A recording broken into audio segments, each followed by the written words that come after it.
I didn't really have anybody in my life really that I would call like a mentor, like that pushed me into like, wanting to work with youth. It was basically me. I didn't have like the best upbringing, but I didn't have like the worst either.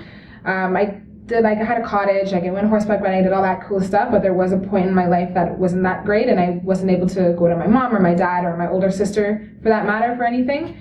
And the way my brain works, I'm like, okay, like there has to be resources out there to help me, and there's something that I need to do. And my mom did put me into that camp, and I'm like, okay, I really, really loved it, and it was only happened in the summertime. So I'm like, okay, like how do I continue to go there? Because camp is only for a certain amount of years. Like once you hit a certain age, it's all done. So I'm like, okay, I need to work there.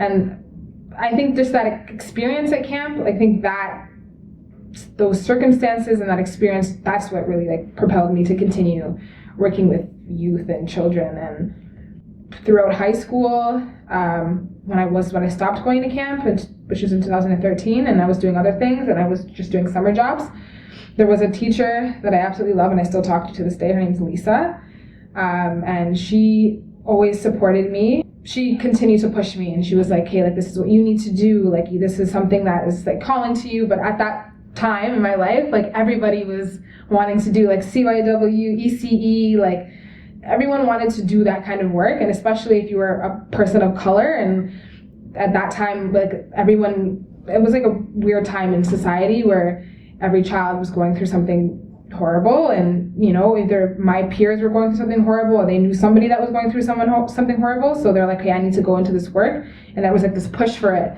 So me and my like high school brain, I'm like, there's not going to be any jobs left. So I'm like, I'm not going to go into child and youth work, because everyone's going to child and youth work. I'm not going to go to early childhood education because everyone's doing that. So I'm like, okay, let me just go to flights, like a growing industry. Like everyone has to fly at some point. Everyone travels. It's a growing industry. It's never going to go anywhere. So I'm like, let me go and do that. So she wanted me to do child and youth work and wanted me to continue that. I kind of wish that I did. I wish I had that educational background.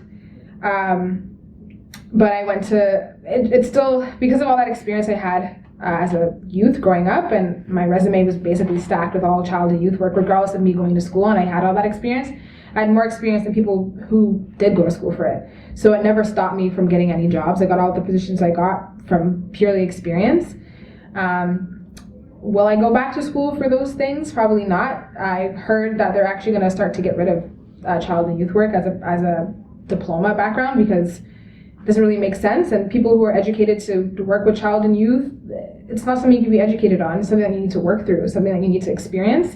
And if you there's people that I've met, and I've had social workers in my life who had just gone to school and they're not able to connect. They don't have any background in that. They don't have any childhood traumas or, hardships that they could use to help somebody else. So you can't, it's not possible. And it's not something you can teach either.